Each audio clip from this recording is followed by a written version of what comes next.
ہم اپنے نبی پاک سے یوں پیار کریں گے، سرکار کا میلاد کریں گے، ہر عالم سرکار کا میلاد کریں گے۔ پہلے کچھ لوگ کچھ عمل کرتے تھے جو ناجائز و حرام تھا گھروں میں، ہم نے تنبیہ کی، تلقین کی کہ یہ ناجائز ہے، حرام ہے، نہ کریں۔ چھوڑ تو دیا انہوں نے، لیکن جب جب وہ اوکیشن آتے ہیں تب پھر سے ان کی یاد آتی ہے۔ اب اس کی مثال آپ کو میں بتاؤں، شروع کی بات ہے کہ محرم کے زمانے میں پنجے اٹھا کر کے ناچنے کی عادت اکثر لوگوں کو تھی، بہت سارے لوگ۔ ایک طرح سے اس میں عبادت کا تصور نہیں تھا لوگوں کو، بس یہ کہ انٹرٹینمنٹ کرنا ہے، کیونکہ عبادت اس طرح سے روڈ اور گلیوں میں ناچ کر کے تو ہوتی نہیں، نہ وہ امام حسین کو راضی کرنے کا مسئلہ ہے، نہ رب تبارک و تعالیٰ کی بارگاہ میں کچھ پیش کرنے کا مسئلہ ہے۔ اگر اتنا ہی عبادت کا شوق ہوتا تو مسجدوں میں پنجے لے کر بیٹھ جاتے ہیں، قرآن پاک پڑھتے، سب کو معلوم ہے کہ سب سے افضل جگہ یہ ہے۔ وہ انٹرٹینمنٹ کرتے تھے۔ اب ہوا یہ کہ ہم نے کہا کہ یہ بے حرمتی ہو رہی ہے، مولا حسین کے نام پر بے حرمتی ہو رہی ہے۔ اصل بات، پنجہ تو آج تک امام حسین کا ملا نہیں، پنجہ ملا نہیں۔ حضرت عباس علمبردار کے پنجے کٹے تھے، یہ سنا ہے، روایات بھی، لیکن اس کی شبیہ، اس سے ملتی جلتی تصویر کچھ ملی نہیں۔ اب رہی بات تعزیہ کا مسئلہ، تعزیہ جو ہے اس کا مسئلہ مختلف بھی ہے، اتنا میں بتاؤں گا، کنفیوز نہیں ہونا۔ تعزیہ کو شرائط کے ساتھ اگر بٹھایا جائے تو جائز ہے، لیکن وہ شرائط پورے کرتے نہیں لوگ، اور ہم نے اگر اتنا ہی شوشہ کھول دیا تو بڑے بڑے دروازے لوگ کھول دیں گے۔ بات صرف اتنی تھی تعزیہ کی، امام حسین کا جو روضہ ہے اس روضے کی شکل کی کوئی چیز بنا کر کے آپ نے رکھ دیا، تو کسی بھی بزرگ کے روضے کی شکل بنا کر کے رکھنا مستحسن ہے، کوئی حرام کام نہیں ہے، ناجائز نہیں ہے۔ جیسے ہم گنبد خضرا بناتے ہیں، خانہ کعبہ بناتے ہیں، ہوتا ہے گنبد خضرا جہاں ہوگا ہم تعظیم کے ساتھ دیکھتے ہیں، لیکن اس کے ساتھ اگر ایسے معاملات ہوں کہ اس کو لے کر کے سڑکوں پہ ہم گھومیں گے، ناچیں گے، اور پھر اس پر چڑھاوے کریں گے، پھر اس کے ساتھ اپنے اپنے عقیدے جوڑ لیں گے، تو یہاں سے شیطان پھر گمراہ کرنا شروع کرتا ہے۔ خیر یہ بات الگ ہے، تعزیہ کا مطلب۔ رہی بات پنجے کا، پنجے کی جو لاجک ہے وہ نہیں سمجھ میں آئی، مجھے کوئی سمجھا دے۔ میں نے اس سے قبل بھی بہت پہلے ہی کہا تھا، میں خود اٹھاؤں گا۔ پنجے کی کیا خصوصیت ہے؟ اگر امام حسین شہید کربلا رضی اللہ تعالیٰ عنہ کے ہاتھ کا نشان لے کر کے کوئی اٹھا کر گھومتا ہے، میں تو کہوں گا ہاتھ کیوں اٹھاتے ہو؟ اس سے بہتر ہے کہ مولا حسین کا قدم اٹھا کر کے گھومیں، کیونکہ ہمارے لیے ان کے قدم تک پہنچنا بھی بہت دور کی بات ہے۔ قدم اٹھا کر کے کوئی گھومتا ہوا نہیں دکھا مجھے، کوئی تلوار اٹھا کر کے دکھا۔ تو اس میں ہاتھ کی کیا خصوصیت ہے یہ تو مجھے لاجک اب تک نہیں معلوم، بہرحال ایک ٹاپک الگ ہے۔ اس کے اندر جو خرافات آ رہی تھیں، اس کے ساتھ عورتوں مردوں کا ساتھ ملنا، گانے باجے ڈھول تاشے اور طرح طرح کے اس میں خرافات لے کر کے اس کو کہاں سے کہاں تک پہنچایا تھا۔ شروع کس لیے ہوا ہوگا معلوم نہیں، پہنچا کس کام کے لیے بہت دور چلا گیا۔ اب میں جو بات کہنے جا رہا تھا وہ یہ تھی کہ چند سالوں پہلے ہم نے دیکھا بہت خرافات ہو رہی ہے، ایک جگہ ہم نے کہا منع ہے، انہوں نے فوراً اس کو ختم کر دیا، نہیں کریں گے۔ ہاں میں نے کہا کہ ٹھیک ہے، مولا حسین کے روضے کی شکل بناؤ، ہر گھر میں بنا کر کے رکھو، یاد کے لیے اچھا، اپنے بچوں کو دکھاؤ کہ یہ مولا حسین کا روضہ ہے۔ ہم جیسے گنبد خضرا رکھتے ہیں اپنے گھروں میں، خانہ کعبہ رکھتے ہیں، امام حسین کا روضہ رکھنے میں کون سی دقت کی بات ہے؟ میں اتنا زیادہ مخالف نہیں ہوں اس چیزوں کا۔ رکھو، آپ پیتل کا بناتے بناؤ، تانبے کا بناتے بناؤ، سونے کا بناتے ہو بناؤ، اس میں حرج نہیں۔ ہم جس چیز کی مخالفت کرتے ہیں وہ خرافات و حرام کاریاں جس کو باہر سڑکوں پر کیا جاتا ہے، میں اس کا مخالف۔ خیر بات آئی، بند ہو گئی، لیکن ہوتا کیا تھا معلوم ہے؟ چند دنوں کے بعد دوسرا محرم آیا تو گھر والے کہتے ہیں کہ حضرت وہ تو بند ہیں لیکن بچے ویسے ہی ناچ رہے ہیں، ہاتھ ایسے لمبے کر کے خود پنجا بن گئے ہیں اور ناچ رہے ہیں۔ تو میں اس چیز کو مثال میں اس لیے بتا رہا ہوں کہ بنی اسرائیل بچھڑے کی پوجا کرتے تھے، حکم آیا ان کے قتل کا، قتل بھی ہوئے، بچھڑا بھی مار دیا گیا، لیکن زمانے تک ان کے دلوں سے بچھڑے کی محبت گئی نہیں تھی۔ وہی ذکر آج کی آیت میں نے پڑھا ہے۔ اللہ فرماتا ہے ثم اتخذوا العجل من بعد ما جاءتهم البینات، پھر یہ بچھڑے کو ایسا لے کر کے بیٹھے رہے جبکہ ان کے سامنے کھلی ہوئی نشانیاں تھیں۔ وَأُشْرِبُوا فِي قُلُوبِهِمُ الْعِجْلَ، اللہ فرماتا ہے ان کے دلوں میں ایسا لگتا ہے بچڑا پلا دیا گیا ہے، پی گئے ہیں بچڑے کو، اتنی محبت تھی، جبکہ روشن آیتیں اور دلیلیں دیکھی۔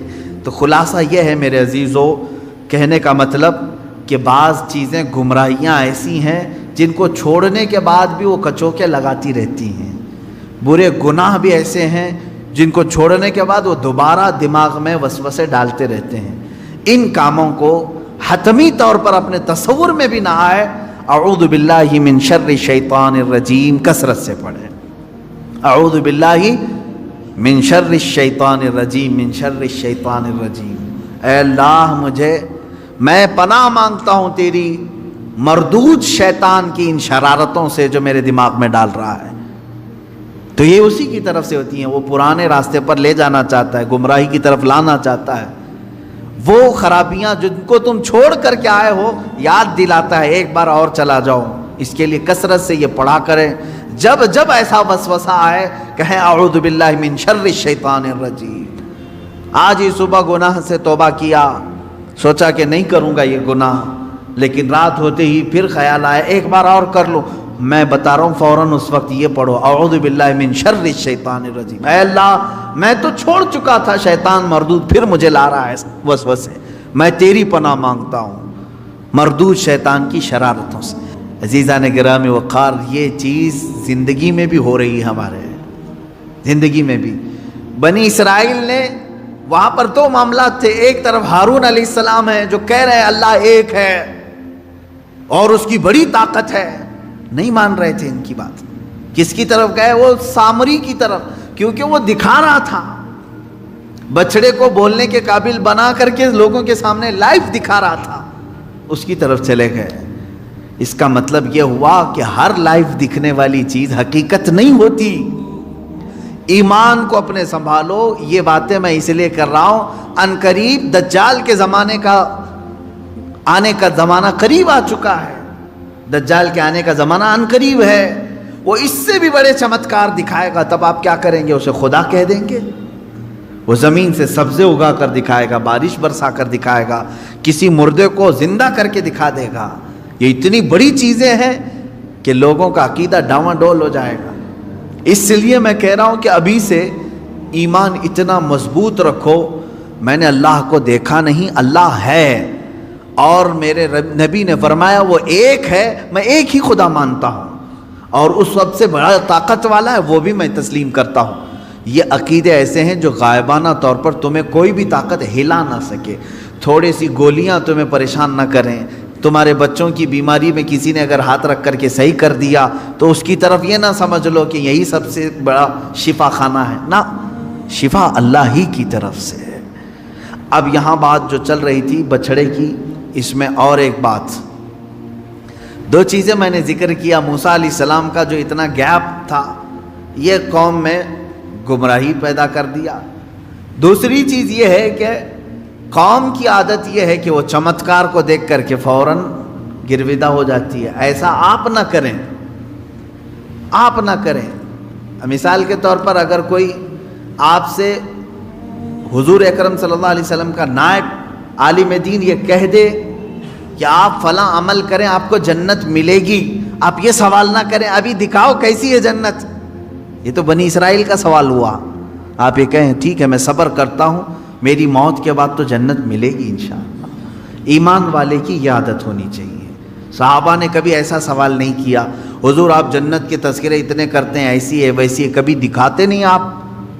نہیں، صحابہ اکرام رضوان اللہ علیہ مجمعین کو یقین تھا اگر نبی نے فرمایا تو ملے گی ضرور، ہر ایمان والے کے بھی یہی عقیدہ ہو۔ تیسری ایک بہت بڑی چیز اس کے اندر جو ملتی ہے، سامری نے بچڑے کو بولنے کے قابل کیسے بنایا تھا؟ واقعہ میں نے بتایا، جبرائیل علیہ السلام کے قدموں کے نیچے کی مٹی اٹھایا تھا اس نے، اور وہ لا کر بچڑے کے منہ میں ڈال دیا تھا۔ بچڑا کون سا؟ میٹل کا، سونے چاندی سے پگھلایا ہوا، اور بولنے لگا تھا۔ تو میرے عزیزو، یہ قرآن کی آیت میں پڑھ رہا ہوں، یہاں جبرائیل علیہ السلام کے قدموں کے نیچے کی مٹی میں اتنی تاثیر ہے کہ میٹل کا بچڑا بول سکتا ہے، تو خاک پائے رسول میں کتنی طاقت ہوگی۔ میرے آقا صلی اللہ تعالیٰ علیہ وسلم جہاں قدم رکھیں، کیا اس میں تاثیر نہیں ہو سکتی؟ اسی لیے تو مدینے کی مٹی کو خاک شفا کہا جاتا ہے۔ کیوں؟ خاک شفا کا مطلب ہے شفا دینے والی مٹی۔ یہ مٹی میں شفا کہاں سے آئی؟ اس لیے کہ قدم رسول اللہ کے پڑے ہوئے ہیں، میرے آقا صلی اللہ تعالیٰ علیہ وسلم کے قدم پاک۔ اب آپ اندازہ کریں، ایک بے جان چیز کو بولنے کے قابل بنایا جا سکتا ہے، تو جو گونگے ہیں، بول نہیں سکتے، میرا عقیدہ یہ ہے کہ رسول پاک صلی اللہ تعالیٰ علیہ وسلم کی کوئی تبرک انہیں دے دیا جائے تو انشاءاللہ ان کی زبان بھی کھل جائے گی، زبان کھل سکتی۔ بے جان بچڑا بول سکتا ہے، تو جس کو آلریڈی زبان ہے، تتلاتا ہے، ہکلاتا ہے، منہ مبارک کا پانی پلایا جائے۔ رسول کریم صلی اللہ علیہ وسلم سے متصل جو بھی تبرک ملے اسے پیش کیا جائے، میرا یقین ہے انشاءاللہ اللہ اسے اس کی برکت سے شفا ضرور عطا کرے گا۔ یہ چیزیں تھی بچڑے کی، یہ جو بچڑے کا تذکرہ آیا ہے وہ یہ ہے۔ اچھا، اب ایک چوتھی بات، لوگ ایسی پوجا میں لگ گئے اس بچڑے کی کہ چھوڑتے نہیں تھے۔ موسیٰ علیہ السلام نے منع کیا تب بھی نہیں چھوڑ رہے تھے۔ اچھا، لوگوں کو قتل کیا گیا، پورے نہیں مرے، دن بھر قتل عام اتنا ہوا کہ وہ ختم نہیں ہو رہے تھے۔ اللہ تبارک و تعالیٰ نے تخفیف فرمائی، کیا بھی ان کو چھوڑ دیا جائے۔ تو جو بچے تھے توبہ کر چکے تھے، سچے ایمان والے تھے، لیکن کئی سالوں تک وہ محبت ان کے دل سے جاتی نہیں تھی بچڑے کی، چونکہ وہ بار بار دیکھ رہے تھے بچڑا جو بھی بولتا ہوگا وہ دماغ میں بار بار آ جاتی تھی۔ تذکرہ کرتے کرتے اچانک بچڑے کی بات کر جاتے تھے، کہہ رہے وہ بچڑا تو ہمارا ایسا تھا، بچڑا تو ویسا تھا۔ تو کچھ یادیں جلدی جاتی نہیں ہیں، تو گمراہی کی یادیں نکالنا یہ بہت اہم کام ہے۔ مثال کے طور پر برسوں پہلے آپ کوئی غلط کام کر رہے تھے، اب چھوڑ کر کے توبہ کر کے آ چکے ہیں، تو اب یہاں سب سے بڑا کام یہ ہوتا ہے کہ اس کا دماغ میں خیال بھی نہ آئے، اس کے لیے ٹائم لگتا ہے۔ تو جب تک وہ پورا نہیں نکالو گے آپ ایمان کے کمال کے درجے کو نہیں پہنچو۔ آپ کو معلوم ہے حضور پاک صلی اللہ علیہ وسلم کے پاس ایک جماعت آئی، انہوں نے پوچھا کہ حضور ہمیں کچھ حکم دے دیں، ہم باہر سے آتے ہیں، بیچ میں ہمارے اور آپ کے ایک دوسرا دشمن قبیلہ ہے، ہم آ نہیں سکتے ہر بار، بس وہ 4 مہینے ہیں جس میں جنگ حرام ہے، اس میں ہم آتے ہیں آپ کے پاس۔ تو حضور نے ان کو حکم دیا 4 چیزوں کا، نماز کا، روزے کا، مال غنیمت کا، اور جہاد فی سبیل اللہ کا، اور ایک حدیث میں حج کا۔ اور پھر فرمایا میں 4 چیزوں سے تمہیں روکتا ہوں، 4 چیزیں کبھی مت کرنا۔ وہ 4 چیزیں کیا تھی؟ یعنی نقیر، دبا، حنتم، مزیفت، یہ چیزیں 4 پیالوں کے نام حضور نے گنائے۔ کدو کو کاٹ کر کے بیچ میں سے گول ہوتا ہے، اندر کا مغز نکالیں تو کھٹوری بن جاتا ہے، اس کو سکھا کر کے عرب والے اس میں شراب ڈال کے پیتے تھے۔ لکڑی کا گلاس بناتے تھے، لکڑی گول کاٹ کر کے بیچ میں سے اس کا سب نکال کے ایک گلاس بن جاتا، اس میں شراب رکھتے تھے۔ یعنی بالکل وہ لوگ اوریجنل چیزیں، نیچرل چیزیں شراب کے لیے استعمال کرتے تھے۔ یہ 4 قسم کے پیالے ہیں جن کا تذکرہ میں نے ابھی کہا۔ حضور نے فرمایا یہ ختم کر دو، یہ پیالہ، لکڑی کا پیالہ، کدو سے بنایا ہوا پیالہ، وہ کلنگڑ سے بنایا ہوا پیالہ، یہ ختم کر دو۔ شراب کی بات نہیں ہے اس میں، پیالے ختم کرو، پیالے توڑو. گئے انہوں نے پیالے توڑ دیے. اس میں حکمت کیا ہے؟ محدثین فرماتے ہیں شراب تو چھوڑنا ہی تھا انہیں، لیکن وہ پیالے نہیں رکھنا ہے جس میں شراب پیتے تھے. وجہ یہ ہے کہ جب جب پیالہ دیکھیں گے وہ شراب یاد آئے گی، اس میں ایسا پیتے تھے ہم. یہ اسلام ہے جو جڑ کو ختم کرنا چاہتا ہے. آپ ظاہر سی بات ہے اس بچڑے کو تو ختم کیا گیا، مار دیا گیا، لیکن حکم آیا کہ اس کا تصور بھی نہ آئے. ان کے دلوں میں وہ رچ بس گیا تھا بچڑا، جب دیکھو وہ بچڑے کا ہی تذکرہ کرتے تھے. اب اس طرح کے جو گمراہیاں آج تک لوگوں کے دلوں میں ہیں انہیں ختم کریں.